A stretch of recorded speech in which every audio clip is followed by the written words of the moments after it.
Bismillahirrahmanirrahim. Assalamualaikum warahmatullahi wabarakatuh. Salam sejahtera bagi kita semuanya. Om Swastiastu, Namo Buddhaya, salam kebajikan. Selamat pagi rekan-rekan sekalian. Alhamdulillah pada kesempatan hari ini kita dapat berkumpul dalam ruang mata kuliah Administrasi Pembangunan dalam keadaan sehat walafiat. Di sini, saya dan rekan-rekan dari kelompok akan mempresentasikan hasil dari olah penelitian kami terkait dengan materi perspektif administrasi pembangunan terhadap pembangunan kualitas manusia dan masyarakat. Sebelumnya, saya sampaikan terima kasih kepada Bapak Luki Natika SAP MSI selaku dosen mata kuliah Administrasi Pembangunan yang telah memberikan tugas ini sebagai bentuk pembelajaran.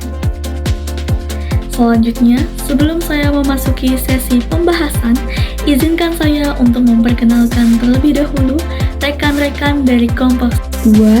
Yang pertama ada Dia Raja dengan NPM A1A 0066 selaku pemateri kedua.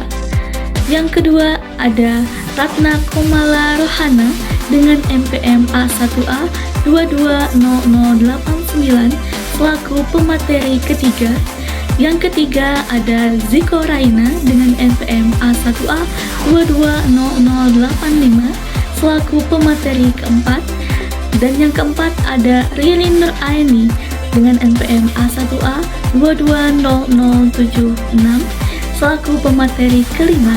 Dan yang terakhir adalah saya pribadi, Laras Santika Ismayanti dengan NPM A1A 220074 selaku moderator sekaligus pemateri pertama. Baik, selanjutnya kita akan memasuki sesi pembahasan, yang mana pembahasan pertama adalah mengenai pengertian administrasi pembangunan. Materi ini akan disampaikan oleh saya pribadi sebagai presentator pertama. Menurut Mustafa Dijaja, administrasi pembangunan adalah ilmu dan seni tentang pembangunan suatu sistem administrasi negara yang dilakukan sehingga sistem administrasi tersebut mampu untuk menyelenggarakan berbagai fungsi umum pemerintahan dan pembangunan secara efisien dan efektif. Menurut CBK Study, administrasi pembangunan adalah administrasi negara yang mampu mendorong ke arah proses perubahan, pembaharuan, dan penyesuaian serta pendukung suatu perencanaan. Dari pendapat ahli tersebut dapat disimpulkan bahwa administrasi pembangunan adalah seluruh proses yang akan dilakukan oleh administrator dalam upaya untuk mendorong dan untuk memberikan suatu pengawasan terhadap masyarakat ke arah modernisasi dan kebaikan yang multidimensional secara terpadu dan administratif. Selanjutnya, kita beralih pada pengertian kualitas manusia. Kualitas sumber daya manusia adalah menyangkut mutu sumber daya manusia, kemampuan, baik kemampuan fisik maupun non-fisik. Kualitas sumber daya manusia ini menyangkut dua aspek, yaitu aspek fisik atau kualitas fisik dan aspek non-fisik, yaitu kualitas non-fisik yang menyangkut kemampuan bekerja, berpikir, dan juga keterampilan. Oleh karena itulah, upaya peningkatan kualitas fisik dapat diupayakan melalui program-program kesehatan dan gizi. Sedangkan, untuk meningkatkan kualitas atau kemampuan-kemampuan non-fisik tersebut, maka upaya yang dilakukan adalah peningkatan pendidikan dan juga pelatihan. Selanjutnya adalah pengertian masyarakat. Pendapat dari McAlpher yang mengatakan bahwa masyarakat adalah suatu sistem cara kerja dan prosedur dari otoritas dan saling membantu yang meliputi kelompok-kelompok dan pembagian-pembagian sosial lainnya.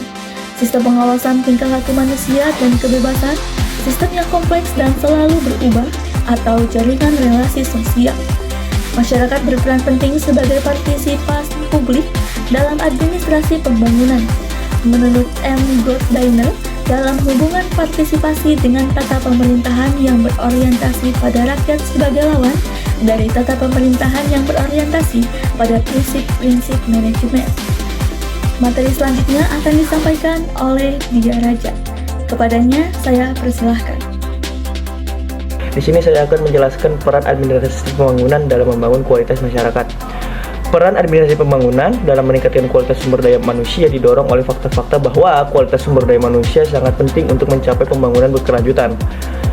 Sumber daya manusia yang unggul memiliki potensi untuk meningkatkan daya saing untuk negara dalam menghadapi tantangan global, mengembangkan perekonomian, dan meningkatkan taraf hidup masyarakat. Namun demikian, sumber daya manusia yang buruk masih menjadi masalah banyak negara, terutama di negara-negara berkembang. Baik, saya akan menjelaskan mengenai tujuan administrasi pembangunan. Tujuan penyelenggara pembangunan dalam meningkatkan kualitas sumber daya manusia atau SDM adalah meningkatkan baik jumlah maupun kualitas sumber daya manusia masyarakat melalui program-program pembangunan yang tepat sasaran dan terukur. Penyelenggaraan pembangunan harus memastikan bahwa program yang dilaksanakan dapat meningkatkan sumber daya manusia masyarakat dan memastikan ketersediaan program bagi masyarakat dari berbagai latar belakang. Tujuan lain dari peran Badan Pembangunan dalam peningkatan kualitas sumber daya manusia adalah untuk meningkatkan produktivitas masyarakat. Dengan meningkatkan kualitas sumber daya manusia, orang memiliki pengetahuan dan keterampilan yang diperlukan untuk meningkatkan produktivitas dan meningkatkan standar hidup. Selanjutnya, ada sasaran administrasi pembangunan. Sasaran administrasi pembangunan yaitu 1. Lebih memberi tekanan terhadap lingkungan masyarakat yang berbeda-beda, terutama lingkungan masyarakat negara berkembang. 2. Berperan aktif dalam tujuan pembangunan, baik dalam perumusan kebijaksanaan maupun dalam pelaksanaannya yang efektif, bahkan ikut serta mempengaruhi tujuan pembangunan masyarakat dan menunjang pencapaian tujuan nasional, ekonomi, dan lain-lain yang dirumuskan kebijaksanaannya melalui proses politik. 3. Berorientasi masa depan, terutama dalam usaha-usaha yang mendorong perubahan inovasi ke arah keadaan yang dianggap lebih baik untuk masyarakat masa depan. 4. Lebih berorientasi pada pelaksanaan tugas pembangunan dari pemerintah untuk merumuskan kebijaksanaan pembangunan dan pelaksanaannya yang efektif dan berkemampuan untuk pengendalian instrumen bagi pencapaian tujuan pembangunan. Di sini, administrasi pembangunan bersikap sebagai development agent. Sekian dari saya serahkan kepada pemateri selanjutnya. Baik, di sini saya akan menjelaskan strategi administrasi pembangunan dalam membangun kualitas masyarakat. Strategi pemerintahan Indonesia untuk melaksanakan program administrasi pembangunan dalam rangka membangun taraf kualitas hidup masyarakat yang lebih baik tercantum dalam Impres nomor 7 tahun 2014 tentang pelaksanaan program Simpanan Keluarga Sejahtera, Program Indonesia Pintar, dan Program Indonesia Sehat untuk membangun keluarga produktif. Menko PMK dalam hal ini dapat mengambil langkah-langkah yang diperlukan sesuai tugas, fungsi, dan kewenangannya untuk meningkatkan efektivitas dan efisiensi pelaksanaan program Simpanan Keluarga Sejahtera, Program Indonesia Pintar, dan Program Indonesia Sehat bagi keluarga kurang mampu dengan melibatkan seluruh unsur masyarakat dan dunia usaha. Di antaranya dengan meningkatkan koordinasi, pelaksanaan dan pengawasan, penanganan pengaduan masyarakat, dan meningkatkan koordinasi dan evaluasi pelaksanaan program. Selanjutnya, upaya administrasi pembangunan dalam membangun kualitas masyarakat dengan melakukan pelatihan teknis dan moral, program pelatihan yang tepat untuk menanamkan budaya produktivitas serta rasionalitas sebagai manusia birokrasi haruslah mendapat penekanan dan upaya reformasi administrasi di Indonesia.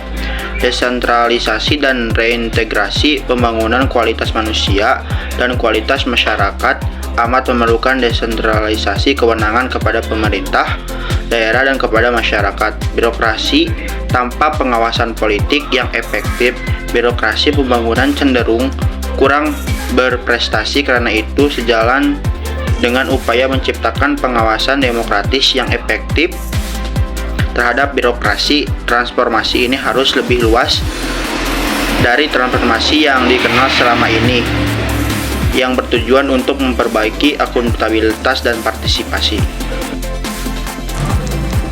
Baik, di sini saya sebagai pemateri terakhir yang akan membahas tentang kesenjangan teori dengan realita dalam implementasi program administrasi pembangunan.